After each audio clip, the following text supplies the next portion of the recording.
بسم اللہ الرحمن الرحیم رب اشرح لی صدری ویسر لی امری واحلل عقدۃ من لسانی یفقہوا قولی اللہم لا سہل الا ما جعلتہ سہلا وانت تجعل الحزن اذا شئت سہلا ربی یسر ولا تعسر اللہم فقہنا فی الدین اللہم فقہنا فی الدین اللہم انی اسألک علما نافعا ورزقا طیبا وعملا متقبلا آمین یا رب العالمین۔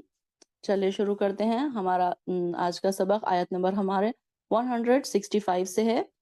کوئی بہن سے چیٹ باکس میں ڈال دے۔ سورہ آل عمران ہمارا چل رہا ہے۔ بھلا جب احد کے دن تم پر مصیبت آئی تو تم چلا اٹھے کہ یہ کہاں سے آ گئی۔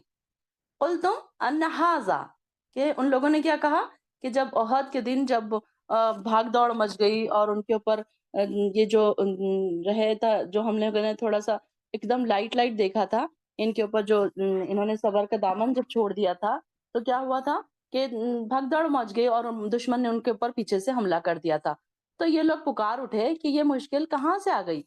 تو حالانکہ اس سے دگنا صدمہ تو تم کافروں کو پہنچا چکے ہو۔ آپ ان مسلمانوں سے کہیے یہ مصیبت تمہاری اپنی ہی لائی ہوئی ہے، بے شک اللہ ہر چیز پر قادر ہے۔ اب انہوں نے کیا کیا تھا؟ ان کی وجہ سے ہی مصیبت آئی تھی نا۔ انہوں نے اللہ کے رسول کی بات نہیں مانی، نافرمانی کی اور مال کی محبت میں مبتلا ہو گئے۔ تو یہاں اس وجہ سے پھر اب ان سے یہ کہا جا رہا ہے کہ اب تم یہ کیوں پوچھ رہے ہو کہ یہ مصیبت کہاں سے آ گئی، بلکہ یہ تو تمہاری خود اپنی لائی ہوئی ہے۔ تو ہمیشہ یہ دیکھیے کہ یہاں سے ہمیں ایک بات اور یہ پتہ چلتی ہے کہ جب بھی کوئی مصیبت آتی ہے، ہمارے پر آزمائش آتی ہے، تو وہ ہمارے اپنے ہاتھوں کی لائی ہوئی ہوتی ہے۔ کیسے؟ جو ہمارے اپنے کرما ہوتے ہیں، جو ہم غلط کام اکثر کبھی انسان کرتا ہے، جیسے کہ ہم دیکھتے ہیں کہ کوئی اگر اپنے والدین کی اگر اپنی نافرمانی کرتا ہے تو وہ اس کو کہیں نہ کہیں جا کر اس کو زندگی میں وہ اس کو کچھ نہ کچھ اس کا بھگتان بھگتنا پڑتا ہے، اس کی سزا اس کو ملتی ہے۔ یا پھر کوئی اپنے بہن بھائیوں کے ساتھ یا رشتہ داروں کے ساتھ خطا تعلق کرتا ہے، خطا رحمی کرتا ہے، تو اس کا بھی اس کو بھگتان اس کو بھگتنا پڑتا ہے۔ تو یہ انسان کی کبھی کبھی جو آزمائش ہوتی ہے، کبھی جو انسان کے اوپر پریشانیاں آتی ہے، تو وہ کس وجہ سے آتی ہے؟ اس کی اپنے ہی کاموں کی وجہ سے، اپنی کرما کی وجہ سے۔ تو یہاں پر یہ بتایا جا رہا ہے کہ کبھی کبھی ہر وقت یہ نہ سوچیں کہ میں بہت نیک ہوں تو میرے اوپر آزمائشیں آ رہی ہے، بلکہ کبھی کبھی ایسے ہوتا ہے کہ اللہ تعالیٰ آپ کی آزمائش کے لیے، نیک لوگوں کی آزمائش کے لیے، کیونکہ ہم اکثر دیکھتے ہیں کچھ لوگ ہمارے آس پاس بہت نیک ہیں، دن رات تہجد پڑھ رہے ہیں، نمازیں پڑھ رہے ہیں، نوافل پڑھ رہے ہیں، قرآن میں بزی ہیں، لیکن اس کے باوجود بھی کیا ہے کہ ان کو کچھ نہ کچھ آزمائشوں میں ہمیشہ گھرے ہوئے رہتے ہیں۔ تو ہم ان کے بارے میں یہ سوچ سکتے ہیں کہ ہاں، ان کے لیے ضرور اللہ تعالیٰ ان کے لیے ان کی گناہوں کو مٹانا چاہتا ہے اور ان کے درجات کو بڑھانا چاہتا ہے۔ لیکن ہم میں سے کچھ ایسے بھی لوگ ہیں جو بہت گناہ گار ہیں، گناہ کے کام کرتے ہیں، قطع تعلق کرتے ہیں، قطع رحمی کرتے ہیں، اپنے رشتہ داروں کے ساتھ ان کا حق نہیں ادا کرتے، تو پھر ان کو تو سزا ملنی ہے نا۔ تو اللہ تعالیٰ کچھ لوگوں کے ایسے نیکیاں بھی ہوتی ہیں جن کو اللہ تعالیٰ چاہتا ہے کہ آخرت میں ان کو سزا نہ دے، تو اللہ تعالیٰ کا ارادہ ان کے ساتھ محبت کا، ہمدردی کا، شفقت کا ہی ہوتا ہے۔ تو وہ کیا کرتا ہے پھر اللہ تعالیٰ ان کو دنیا میں ہی سزائیں دیتا ہے۔ کچھ پریشانیاں آتی ہے، کچھ بیماریاں ہو سکتی ہے، کچھ بچوں کی طرف سے آزمائش ہو سکتی ہے، کچھ شوہر کی طرف سے آزمائش ہو سکتی ہے، یا کچھ معاشی پریشانیاں ہو سکتی ہے، یا پیسوں کی تنگی ہو سکتی ہے، کوئی بھی پریشانی ہو سکتی ہے۔ تو ایسی پریشانیاں انسان کے اوپر آتی ہے اور پھر وہ صبر کر لیتا ہے تو پھر اس کے گناہ معاف ہو جاتے ہیں۔ تو انسان، اللہ تعالیٰ یہ بھی نہیں چاہتا کہ کوئی بندہ بہت زیادہ گناہ لے کر میرے پاس آئے، تو یہ بھی اللہ تعالیٰ کا ارادہ ہوتا ہے۔ تو اب ان سے کہا جا رہا ہے، آپ ان مسلمانوں سے کہیے یہ مصیبت تمہاری اپنی ہی لائی ہوئی ہے۔ 165 ہوا من عند انفسکم، یہ تو تم نے اپنی خود ہی لائی ہوئی ہے، بے شک اللہ ہر چیز پر قادر ہے۔ ان اللہ علی کل شیء قدیر، جیسے کہ میں آپ کو بار بار یہ کہتی ہوں، آپ جب بھی کوئی بات اللہ سے مانگے، آپ جب بھی کوئی بات اللہ تعالیٰ سے کہیں، تو اس بات کا توکل دل میں رکھیں، ان اللہ علی کل شیء قدیر۔ اگر آپ ایک چیز مانگ رہے ہیں، اگر آپ 100 چیز مانگ رہے ہیں، اللہ تعالیٰ دینے پر قادر ہے، اللہ تعالیٰ آپ کی دعائیں قبول کرنے پر قادر ہے۔ جب آپ کوئی بھی دعا مانگے تو ساتھ یہ بھی کہیں کہ اللہ تو قادر ہے، ہر چیز پر قادر ہے، تو میری یہ چھوٹی سی چیز دینے پر بھی قادر ہے۔ تو اس طریقے سے ہمیشہ یہ جملے کو نا اپنے اوپر اتنا زیادہ اپنے دلوں میں بسا لیجئے کہ یہ ہمارے دل میں رہے، کہ کوئی چیز پر ہمیں اتنا اعتماد ہو، اللہ کے اوپر اتنا توکل ہو کہ ہمیں ہر بار یہ خیال آ جائے ان اللہ علی کل شیء قدیر۔ اور جس دن دونوں لشکروں میں آپس میں آمنا سامنا ہوا، اور تمہیں جو مصیبت پہنچی اللہ کے حکم سے تھی، اور اس لیے بھی کہ اللہ مومنوں کو بھی دیکھ لے اور منافقوں کو بھی۔ اور جب ان سے کہا گیا آؤ اللہ کی راہ میں جہاد کرو، کم از کم مدینے کا ہی دفاع کرو، تو کہنے لگے اگر ہم لڑنا جانتے تو ضرور تمہاری پیروی کرتے۔ اب یہاں پر دیکھیے کہ ان کا جب عبداللہ بن ابی جو تھا اپنے 300 ساتھیوں کو لے کر واپس جانے لگا، تو مسلمانوں نے اسے بڑا سمجھایا کہ اگر تم مشکل میں پڑنے پر چھوڑ کر جا رہے ہو، اگر تم لڑنا نہیں چاہتے تو کم سے کم کیا کرو، مدینے کا ہی دفاع کرو۔ بھئی اپنا شہر ہے، اس کا کم سے کم دفاع ہی کر لو۔ تو دفاع کے یہاں پر دو مطلب ہو سکتے ہیں، ایک یہ ہے کہ مسلمانوں کے ساتھ مل کر، لشکر کے ساتھ مل کر لڑو اور واپس نہ جاؤ، اور دوسرے یہ کہ تعداد سے دشمن، یعنی کہ دوسرے یہ کہ شہر مدینہ جا کر دفاع کرو، مسلمانوں کے گھروں کی حفاظت کرو۔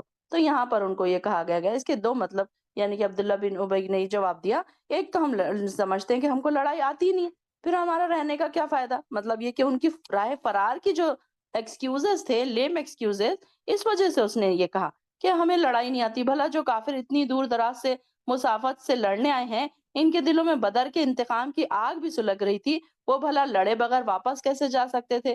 تو ان کی اس نیت سے تھی کہ مسلمانوں کا کچومر نکال دیں، یعنی کہ ان کا ایک جو وہ جو آئے تھے مکہ کے جو لوگ آئے تھے مشرکین اور منافقین، تو ان کے اندر بدر کا انتقام لینے کی بہت وہ تھی نا، کہ بدر میں وہ لوگ ہار گئے تھے، بہت سارے لوگ ان کے مارے گئے تھے، 70 ان کے شہید ہو گئے تھے، 70 ان کے قید ہو گئے تھے کافر، تو ان کے دلوں میں ایک آگ لگی ہوئی تھی کہ اب ہم یہ کیسے اس کا بدلہ لیں۔ تو اب وہ تو آئے تھے، اور یہ کہ انہوں نے کہا، انہوں نے اب یہ لوگ تو ڈر گئے، جو منافقین تھے وہ ڈر گئے، لیکن مسلمان جو تھے، پکے مومن جو تھے، وہ نہیں ڈرے۔ تو اللہ تعالیٰ بھی یہ دیکھ رہا ہے کہ کون اس میں سے سچے مومن ہے۔ ویسے تو جب جنگ کا اعلان نہیں ہوگا، گھر میں بیٹھے ہیں، تو سارے کے سارے اپنے آپ کو مومن بتائیں گے، لیکن ایسے مواقع پر جہاں پر اللہ تعالیٰ امتحان لیتا ہے، آزمائشیں ڈالتا ہے، وہ ٹائم انسان کھل کے سامنے آتا ہے کہ کون سا پکا مومن ہے اور کون منافق ہے۔ یہ دیکھیے کہ کئی بار ایسا ہوتا ہے نا کہ انسان نمازوں تو پڑھتا ہے، فجر کی نماز کے ٹائم پتا چلتا ہے کہ وہ اللہ کی محبت اس کی کتنی ہے، سردیوں کا موسم ہے، فجر کی نماز ہے، نیند سے اٹھا نہیں جا رہا، لیکن کچھ لوگ برابر اٹھتے ہیں، کیسے ہوتے ہیں؟ وہ مومن ہوتے ہیں۔ تو اللہ تعالیٰ وہیں پہچان لیتا ہے کہ یہ میرے مومن بندے۔ پھر دیکھیے کہ تہجد کو تو اللہ تعالیٰ نے نہیں کہا اٹھنے کے لیے، یہ تو اس کی اپنی ایکسٹرا نوافل ہے اللہ کو راضی کرنے کے لیے۔ تو وہاں پر اللہ تعالیٰ اپنے بندوں کو چیک کرتا ہے کہ دیکھو میرے بندے کس لیے اٹھ رہے ہیں، صرف میری رضا کے لیے، صرف مجھے خوش کرنے کے لیے اتنی سردی میں۔ تو کیا ہے، یہ اللہ تعالیٰ جان لے مومنوں کو اور منافقوں کو۔ تو یہاں پر بھی جنگوں کے ٹائم پر ایسے منافق اور مومن سامنے آ جاتے تھے، تو اللہ تعالیٰ کو تو پتا تھا کہ کون کون منافق ہے، اللہ تعالیٰ کو ضرورت نہیں تھی، لیکن اللہ تعالیٰ دوسرے لوگوں کو بھی دکھانا چاہتا تھا کہ دیکھو تم میں سے منافق یہ ہے جو پیچھے بھاگ گئے، جو پیچھے ہٹ گئے۔ تو ان کے لیے کہا جا رہا ہے اس روز ایمان کی نسبت کفر سے یہ زیادہ قریب تھے، اور وہ اپنی زبانوں سے ایسی باتیں کہتے تھے جو ان کے دلوں میں نہیں ہوتی، حالانکہ وہ چھپاتے ہیں، اللہ انہیں خوب جانتا ہے۔ یعنی کہ ان کے دلوں میں جو نفاق کا مرض تھا تو وہ اس کو چھپاتے تھے، یعنی کہ اللہ تعالیٰ کو تو پتا تھا کہ یہ کتنے منافق ہیں، کتنے سچے ہیں، کتنے پکے ہیں، یہ سارا کچھ ان کو پتا تھا اللہ تعالیٰ کو، لیکن اللہ تعالیٰ لوگوں کے سامنے ایکسپوز کرنا چاہتا تھا۔ یہ لوگ وہ ہیں، خود تو پیچھے بیٹھے رہے اور اپنے بھائی بندوں سے کہنے لگے اگر تم ہمارا کہا مانتے تو آج مارے نہ جاتے۔ آیت نمبر 168۔ تو یہاں پر ان کو کہا جا رہا ہے، وہ لوگ کیا جو بیٹھے رہ گئے تھے پیچھے، انہوں نے کیا کہا؟ جو چلے گئے تھے، جو جنگوں میں چلے گئے، ان سے کیا کہہ رہے ہو کہ دیکھو اگر ہم تو یہاں بیٹھے رہ گئے تو ہم تو بچ گئے، اور تم چلے گئے تو وہاں تم کو تکلیفیں پہنچی، زخم پہنچے، تمہارے اپنے مر گئے، تم نہ جاتے تو تم نہ مرتے۔ تو یہاں پر ان کو کہا جا رہا ہے کہ اگر تم اپنی اس بات میں سچے ہو تو اپنے آپ سے موت کو ٹال کر بتاؤ۔ قل فادرؤوا عن انفسکم الموت ان کنتم صادقین، کہ کوئی بھی انسان اپنے آپ سے موت کو نہیں ٹال سکتا۔ آج دیکھیے کہ کتنے بڑے بڑے ڈاکٹرز ہیں، ہارٹ پیشنٹ، ہارٹ اسپیشلسٹ ہے، لیکن اگر ان کو ہارٹ اٹیک آ گیا تو وہ اپنے آپ کو نہیں بچا سکتے۔ کتنے بڑے بڑے کینسر اسپیشلسٹ ہے، اگر ان کو کینسر ہو گیا تو اپنے آپ سے موت کو نہیں ہٹا سکتے۔ اتنے بڑے بڑے ڈاکٹرز ہیں جو دوسروں دنیا کے لوگوں کی جانیں بچا رہے ہیں، پیشنٹس کو مطلب موت کے منہ سے بچا رہے ہیں، مطلب موت اگر آ جائے وہ تو کسی کو کوئی نہیں بچا سکتا، لیکن یہ دیکھیے کہ وہ کتنا آخری دم تک کوششیں کرتے ہیں کہ پیشنٹ کی جان بچ جائے۔ اور وہ ڈاکٹرز تو جب ان کے پاس موت آتی ہے وہی چیز جب جس پہ وہ قابل ہے، جن پر وہ اتنے زیادہ اسپیشلسٹ ہے جس کے وہ، تو ان کے پاس اگر موت آ جائے تو کیا وہ روک سکتے ہیں اپنے آپ کو؟ سائنس نے اتنی ترقی کر لی لیکن کیا ہوا کہ وہ موت کو نہیں روک سکی ابھی تک، کہ یہ نہیں کر سکے وہ کہ موت کو روک سکے۔ انہوں نے بیماریوں کے علاج نکال لیے، انجیکشنز نکال لیے، دوائیاں نکال لی، ہر چیز انہوں نے کر لی، لیکن موت کو کوئی بھی نہیں ابھی تک روک سکا۔ تو یہاں پر ان کو بھی کہا جا رہا ہے کہ اگر ایسا ہے تو تم موت کو روک کے بتاؤ، بھلا آپ یہ دیکھیے آگے دیکھیے کہ ان کو کہا جا رہا ہے کہ اگر تم اپنی بات میں سچے ہو تو موت کو ٹال کر دکھاؤ، اور جو لوگ اللہ کی راہ میں شہید ہو گئے انہیں ہرگز مردہ نہ سمجھو، وہ تو زندہ ہیں جو اپنے پروردگار کے یہاں رزق پا رہے ہیں۔ دیکھیے کہ یہاں سے یہ بھی ہمیں بات پتہ چل گئی ہے کہ جن کا جو شہید ہوتے ہیں وہ اللہ کے پاس زندہ ہوتے ہیں اور اپنے اللہ تعالیٰ کے پاس روزیاں پا رہے ہوتے ہیں۔ ایک جگہ آتا ہے، ایک حدیث میں آتا ہے کہ وہ سبز پرندوں میں ان کی روحیں ہوتی ہیں اور وہ جا کر جنت میں قندیلیں لٹکی ہوئی ہوتی ہیں اور وہ جا کر ان قندیلوں میں بیٹھتے ہیں، جہاں چاہے اڑتے ہیں، جہاں چاہے پھرتے ہیں، اور جا کر پھر وہ قندیلوں میں جا کر بیٹھ بسیرا کرتے ہیں۔ ان کے بارے میں یہ بھی آتا ہے۔ جو کچھ اللہ کا ان پر فضل ہو رہا ہے ان سے وہ بہت خوش ہیں۔ کن کے بارے میں بات ہو رہی ہے؟ شہید لوگوں کے، کہ اللہ تعالیٰ ان کے اوپر بہت زیادہ شہداء کی زندگی کے بارے میں بتایا جا رہا ہے کہ یہ یہاں پر دیکھیے کہ ان کو اللہ تعالیٰ رزق بھی دے رہا ہے ساتھ ساتھ، اور ان کو خوشیاں بھی مل رہی ہیں۔ جو ان کے پیچھے ہے اور ابھی تک شہید ہو کر ان سے نہیں ملے، انہیں نہ کچھ خوف ہوگا اور نہ ہی وہ غمزدہ ہوں گے۔ اللہ تعالیٰ کا ان پر جو فضل اور انعام ہو رہا ہے اس سے وہ خوش ہوتے ہیں، اور اللہ تعالیٰ یقیناً مومنوں کا اجر ضائع نہیں کرتا۔ جنہوں نے صدمہ پہنچنے کے بعد بھی اللہ اور اس کے رسول کے حکم پر لبیک کہا، ان میں کچھ جو لوگ نیک کردار اور پرہیزگار ہیں ان کے لیے بہت بڑا اجر ہے۔ یعنی کہ دیکھیے کہ پریشانیاں آئیں، حضور صلی اللہ علیہ وسلم کا انہوں نے ساتھ دیا، جیسے ہی جنگ کے لیے ان کو بلایا گیا فوراً دوڑ پڑے۔ اب جب یہ ایسی پریشانیوں میں انہوں نے ساتھ دیا تو ایسے لوگوں کا بہت بڑا اجر ہے۔ یعنی کہ ان لوگوں نے آپ صلی اللہ علیہ وسلم کے بولتے ہی اپنی کوئی دنیاوی پریشانی سامنے نہیں لائی، کیونکہ جبکہ منافق لوگوں نے بہت سارے ایکسکیوز بنا کر پیچھے رہ گئے، اور وہ لوگ ہیں جن لوگوں نے ان سے کہا لوگوں نے تمہارے مقابلے کو ایک بڑا لشکر جمع کر لیا ہے، لہٰذا ان سے بچ جاؤ، تو ان کا ایمان اور بھی زیادہ ہو گیا اور کہنے لگے ہمیں تو اللہ ہی کافی ہے اور وہ بہت بڑا کارساز ہے۔ اب یہ دیکھیے ابو سفیان کا ابو سفیان نے کیا چیلنج کیا؟ اس نے کیا کیا تھا کہ غزوہ احد سے واپسی کے وقت ابو سفیان نے مسلمانوں سے خطاب کیا اور اس نے مسلمانوں کو کیا چیلنج کیا کہ 1 سال بعد میں پھر میدان بدر میں مقابلہ ہوگا، اور اس چیلنج کو رسول نے قبول بھی فرمایا۔ لیکن جب وعدے کا وقت قریب آیا تو ابو سفیان خود ہی ہمت ہار بیٹھا، کیونکہ اس سال مکے میں قحط پڑا ہوا تھا۔ تو یہاں پر اس میں کہا گیا کہ جب اس نے ایسے کہا کہ اب یہاں پر ان لوگوں نے کیا خبر پھیلا دی تھی، ایک شخص تھا مدینے کا، اس کا نام نعیم بن مسعود تھا، تو اس کو انہوں نے مدینہ بھیجا اور کیا کہا، کچھ دے دلا کر اس کی یہ ڈیوٹی لگائی کہ وہاں جا کر یہ خبر مشہور کر دے کہ اس دفعہ قریش نے اتنی زبردست تیاری کی ہے اور اتنا بڑا لشکر جمع کیا ہے کہ پورے عرب بھی اس کا مقابلہ نہیں کر سکتے۔ تو اس کا مقصد صرف مسلمانوں کو دہشت زدہ کرنا تھا کہ مقابلہ کرنے کی ہمت ہی نہ رہے کسی کے اندر۔ تب جب اس نے جا کر مدینے میں یہ افواہ پھیلائی اور اس کا پروپیگنڈا کیا تو اس کا اثر برعکس ہوا، الٹا ہوا اس کا اثر۔ اس خبر سے مسلمانوں کے ایمانی جوش اور بھی بڑھ گئے اور رسول اللہ صلی اللہ علیہ وسلم 1500 صحابہ کو ساتھ لے کر میدان بدر کی طرف روانہ ہوئے۔ تو یہاں پر یہ بتایا گیا کہ مسلمان جو ہوتے ہیں چاہے ان کے اوپر کتنی بھی پریشانیاں آئے اور وہ ان کے ایمان کم نہیں ہوتے، آزمائشوں کے ٹائم ان کے ایمان اور زیادہ بڑھ جاتے ہیں۔ چیک کیا کریں اپنے آپ کو کہ آزمائشوں کے وقت میرے ایمان میں کیا کمی ہوتی ہے یا زیادتی ہوتی ہے۔ ہر پریشانی کے وقت اللہ پر توکل کریں، جو بھی آزمائش، جو بھی پریشانی ہمارے اوپر آئی ہے اطمینان سے کہیں کہ یہ اللہ تعالیٰ کی طرف سے، اللہ تعالیٰ نے بھیجی ہے، اللہ تعالیٰ ہی دور کرے گا۔ مطمئن رہیں کہ یہ اللہ تعالیٰ کا ارادہ ہے، اللہ تعالیٰ کا فیصلہ ہے، اور میں اللہ کے ہر فیصلے پر راضی ہوں۔ اس بات کو اپنا دل میں طے کر لے کہ نہیں، ہم ایسے کوئی نہ کہیں کہ نہیں یہ ہمارے ساتھ کیوں ہوا، کیسے ہوا، کیوں مشکل آئی ہم پر، بلکہ ہونا یہ چاہیے، کوشش یہ کریں کہ جب پریشانی آئے وہ ٹائم بہت زیادہ ہماری ایگزام کا ہوتا ہے، ہمارے امتحان کا وقت وہی ہوتا ہے کہ جب انسان کے اوپر آزمائش آئے، کبھی اپنا کوئی چھن جاتا ہے، کبھی بیماری کی طرف سے آزمایا جا رہا ہے، کبھی کوئی نہ کوئی پریشانی، انسان ہر وقت ہر حالت کوئی نہ کوئی آزمائش میں مبتلا ہے۔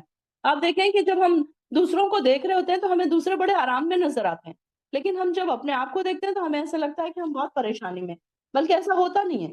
کچھ لوگ اپنی تصویر کا دوسرا رخ آپ کو دکھاتے نہیں ہیں، لیکن اکثر یہ ہوتا ہے کہ بہت سارے لوگوں کے پیچھے بہت ساری پریشانیاں ہوتی ہیں، کچھ نہ کچھ ہر ایک کے ساتھ کوئی نہ کوئی آزمائشیں چلتی ہی رہتی ہیں۔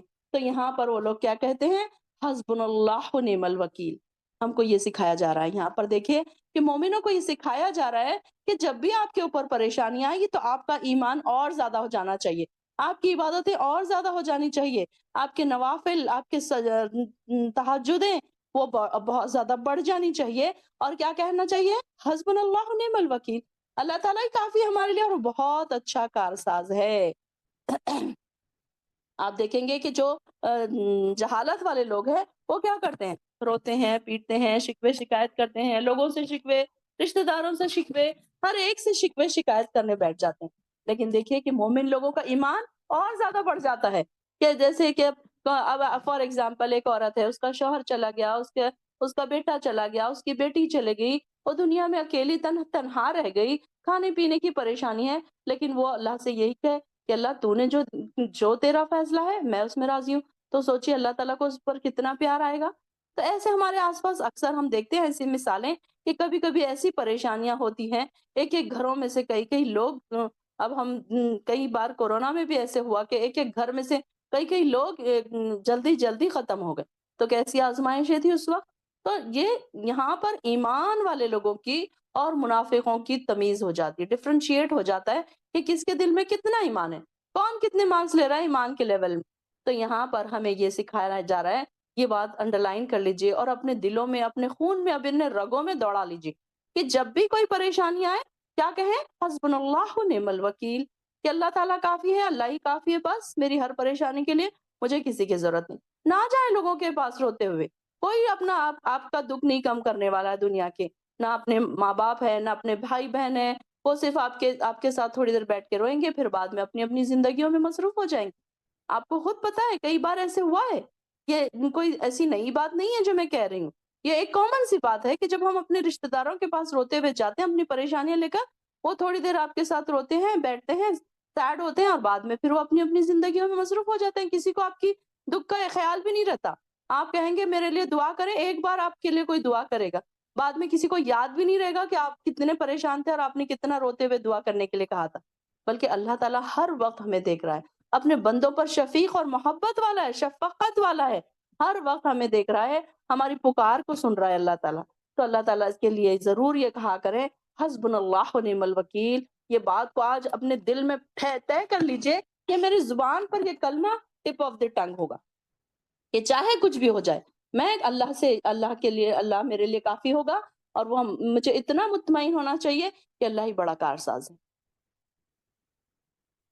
یہ لوگ اللہ کا فضل اور اس کی نعمت حاصل کر کے واپس آئے، نہیں انہیں کوئی تکلیف بھی نہ پہنچی، وہ اللہ کی رضا کے پیچھے لگے رہے، اور اللہ بہت بڑے فضل والا ہے۔ یعنی کہ یہ لوگ گئے پھر وہاں سے ابو سفیان کو یہ صورتحال معلوم پڑی تو اس کو چاروں چار نکلنا ہی پڑا پھر، کہ یہ لوگ سارے کے سارے وہاں جمع ہو گئے۔ چنانچہ اس نے کیا 2000 کی لے کے مکہ سے لے کر جماعت کو لے کر وہ مکہ سے روانہ ہوا، مگر 2 دن کی مسافت طے کرنے کے بعد وہ اپنے ساتھیوں سے کہنے لگا اس سال لڑنا مناسب نہیں ہے، اور نہیں ہے ہوتا، ہم ایسے کرتے ہیں آئندہ سال آئیں گے۔ اس کے ساتھی پہلے ہی کچھ یہ نہیں چاہتے تھے کہ وہ چلے جائیں، تو وہیں سے پھر وہ واپس چلے گئے۔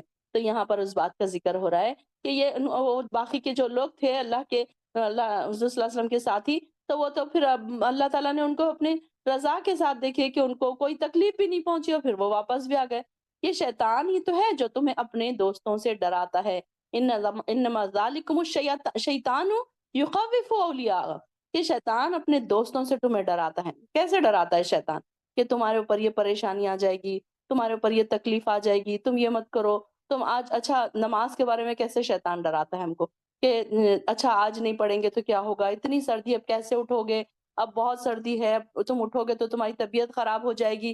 اکثر کبھی تھوڑی سی ٹھنڈ لگتی ہے تو ہمیں ایسے لگتا ہے کہ اب ہم سردی میں وضو کریں گے تو ہماری طبیعت خراب ہو جائے گی۔ اسی طریقے سے شیطان فقر سے بھی ڈراتا ہے، جیسے ہم نے پیچھے بھی پڑھا کہ کوئی چیز ہم جب دینے لگتے ہیں تو شیطان ہمارے دلوں میں یہ خیال آتا ہے کہ اب تم اتنا زیادہ دے دو گے تو تمہیں تو مشکل ہو جائے گی، تم کیسے خرچ کرو گے، گھر میں تمہارے پریشانی ہو جائے گی۔ تو اس طریقے سے شیطان کے حربے یہ ہوتے ہیں کہ کسی طرح سے مومنوں کو نیکی کرنے سے روکے۔ لہٰذا اگر تم مومن ہو تو اس سے نہ ڈرو۔ آیت نمبر 175، بلکہ صرف مجھی سے ڈرو، فلا تخافوہم وخافونی۔ دیکھیے اللہ تعالیٰ کیا فرما رہا ہے، خافونی، مجھی سے ڈرو، ان کنتم مؤمنین۔ اب یہاں پر سب سے پہلے شرط کیا ہے، مومن ہونا۔ اگر کوئی انسان پکا اور سچا مومن ہے تو وہ اللہ سے ڈرے گا، شیطان کی باتوں سے، لوگوں سے، یا ہمارے آس پاس جو کچھ لوگ ہوتے ہیں جو ہم کو اس طریقے سے غلط چیزوں کی طرف، اگر آپ کے دوست غلط ہے تو آپ کو غلط چیزوں کی طرف بلاتے ہیں، تو کیا ہوتا ہے پھر انسان کہ نہیں نہیں لوگ کیا کہیں گے، لوگ کیا کہیں گے، لوگوں کے ڈر سے کئی ایسے گناہ ہم کر جاتے ہیں کہ جو ہم کو کرنا نہیں ہوتا۔ تو یہاں پر دیکھیے کہ ان سے مت ڈرو، لوگوں سے مت ڈرو۔ لوگوں میں کس سے، لوگوں سے مراد کیا ہے، شیطان کے ساتھی۔ شیطان لوگوں کے ذریعے کسی نہ کسی طریقے سے، رشتہ داروں کے ذریعے، دوستوں کے ذریعے انسان نیک لوگوں تک ایسی ایسی باتیں پہنچاتا ہے کہ وہ نیک لوگوں کو گمراہ کر دے۔ اس کا تو مقصد ہی ہے کہ وہ تم کو گمراہ کر دے۔ تو اللہ تعالیٰ کیا فرما رہا ہے، خافونی، مجھی سے ڈرو۔ اگر ہم اللہ سے ڈرتے رہیں تو کیا مجال ہے کہ ہم سے کوئی گناہ ہو جائے۔ اب آپ شادی میں گئے ہوئے ہیں، آپ سارے لوگ انجوائے کر رہے ہیں، آپ کونے میں گئے اور نماز پڑھ لی، کیوں؟ کیونکہ ایک مومن بندہ ہے، ایک مومن بندہ یہ سوچے گا نہیں اللہ مجھ سے ناراض ہو جائے گا، نہیں اللہ تعالیٰ کیا سوچے گا اگر میں نماز چھوڑ دوں گی۔ یہ تو کوئی ریزن نہیں ہے کہ میں شادی میں آئی ہوں اور نماز چھوڑ دی میں نے۔ تو یہاں پہ کیا ہوا، خافونی، ہم اللہ سے ڈر گئے۔ اگر ہم یہ سوچیں کہ نہیں سب لوگ تو مجھے کہیں گے ہاں بڑی نیک بنتی ہے، دیکھو یوں تو پڑھتی نہیں ہے، آج پڑھنے بیٹھی ہے، دیکھو ایسے ایسے لوگ باتیں ہم کو کہہ سکتے ہیں، تو یہاں پر لوگوں سے ہم کو نہیں ڈرنا ہے۔ ہم نے یہ نہیں سوچنا ہے ایک نماز کی قیمت، ہم نہیں بول سکتے کہ کتنی اہمیت ہے، اللہ کی رضا کتنی اہمیت والی۔ ہم کہیں بھی ہوں، کہاں بھی، چاہے بازار میں ہو، چاہے بس میں آپ کھڑے ہو، چاہے ٹرین میں آپ کھڑے ہو، چاہے آپ کو بیٹھنے کی جگہ نہیں ہے، چاہے آپ کو بیٹھنے کی جگہ نہیں ہے، چاہے آپ کو کھڑے رہنے کی جگہ نہیں ہے، لیکن آپ اسی حالت میں نماز ادا کریں۔ یہ تو میں نماز کا صرف ایک ایگزامپل دے رہی ہوں، بہت ساری چیزیں ایسی ہو سکتی ہیں جو اللہ کی رضا کی ہوتی ہیں اور ہم اسے چھوڑ رہے ہوتے ہیں، جو فرض ہوتی ہیں اور ہم اسے چھوڑ رہے ہوتے ہیں۔ دیکھیے کہ اکثر روزے کس لیے رمضان کے چھوڑ دیتے، کئی لوگ چھوڑتے ہیں، شاپنگ کرنی ہے، عید کے کپڑے لانے جانا ہے، آج بازار میں بہت زیادہ تھکنا ہے تو آج روزہ نہیں رکھتے ہیں، ایسا خیال، ایسے میں نے کئی لوگوں کو دیکھا ہے کہ یہ ریزنز کی وجہ سے آج ہمیں یہاں جانا ہے، اب وہاں جانا ہے، یہ کام آج بہت زیادہ ہے، چلو آج روزہ چھوڑ دیتے۔ اللہ کی رضا کے کام ہم کیسے چھوڑ سکتے ہیں؟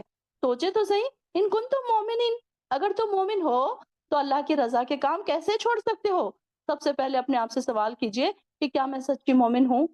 اور اگر سچی مومن ہوں تو میں نے کتنے بار ایسے کام کیے جو اللہ کی رضا کے تھے اور میں نے چھوڑ دیے، اور میں نے لوگوں کی خوشی کی خاطر اللہ کی رضا کے کام چھوڑے۔ سوچے کئی بار ایسا ہوا ہوگا، ہم بھی عام انسان ہیں، ہم سے بھی غلطیاں ہوتی ہیں، لیکن اب الرٹ ہو جائے۔ ہم اس آیت پر سے گزرے ہیں، ہم نے اس آیت کو سمجھ لیا ہے، تو ہم کو کیا خیال ہونا چاہیے دل میں، ان کنتم مومنین، اگر تم مومن ہو تو اب اپنے آپ سے سوال کریں کہ میں کتنے لیول کی مومن ہوں، کتنا ابھی باقی ہے کہ اگر میں اللہ سے ڈرتی ہوں یا میں ابھی بھی لوگوں کے ڈر کے مارے بہت سارے کام کرتی ہوں۔ اے نبی، جو لوگ کفر میں دوڑ دھوپ کر رہے ہیں یہ تمہیں غمزدہ نہ کرے، یہ اللہ کے دین کا کچھ نہ بگاڑ سکیں گے۔ اللہ تو صرف یہ چاہتا ہے کہ ایسے لوگوں کا آخرت میں کچھ حصہ نہ رہے اور ان کے لیے بہت بڑا عذاب ہے۔ جن لوگوں نے ایمان کے بدلے کفر کو خریدا ہے اللہ کے دین کا کچھ نہ بگاڑ سکیں گے اور ان کے لیے دردناک عذاب ہوگا۔ کافر لوگ یہ ہرگز نہ سمجھ بیٹھیں کہ جو ہم انہیں ڈھیل دے رہے تھے یہ اللہ ان کے حق میں بہتر ہے، ہم تو صرف اس لیے ڈھیل دیتے ہیں کہ جتنے زیادہ سے زیادہ گناہ کر سکتے ہیں کر لیں، اور ان کے لیے رسوا کرنے والا عذاب ہوگا۔ اب ہم اکثر یہ دیکھتے ہیں کہ اپنے آس پاس بہت لوگوں کو اتنے گناہوں کے کام کر رہے ہیں اور ان کو اللہ تعالیٰ بہت ڈھیل دے رہا ہے۔ تو اللہ تعالیٰ کیا کہہ رہا ہے کہ آپ یہ نہ سمجھیں کہ ان کو اللہ تعالیٰ نے بہت آرام دے دیا، عیش دے دیا، بلکہ ان کو اللہ تعالیٰ ڈھیل دے رہے ہیں، اور پھر دیکھیے کہ ان کا آخرت میں انجام کتنا برا ہوگا۔ ہم ایسے لوگوں کی طرف دیکھتے ہیں اور کہتے ہیں دیکھو ان کو تو اللہ تعالیٰ نے کتنی عیش کی زندگی دے رکھی ہے، نہ تو یہ ایک وقت کی نماز پڑھتے ہیں، نہ روزے رکھتے ہیں، اور ہم تو اتنے نیکی کے کام کر رہے ہیں اور ہم کو اللہ تعالیٰ نے اتنی آزمائش میں مبتلا کر رکھا ہے۔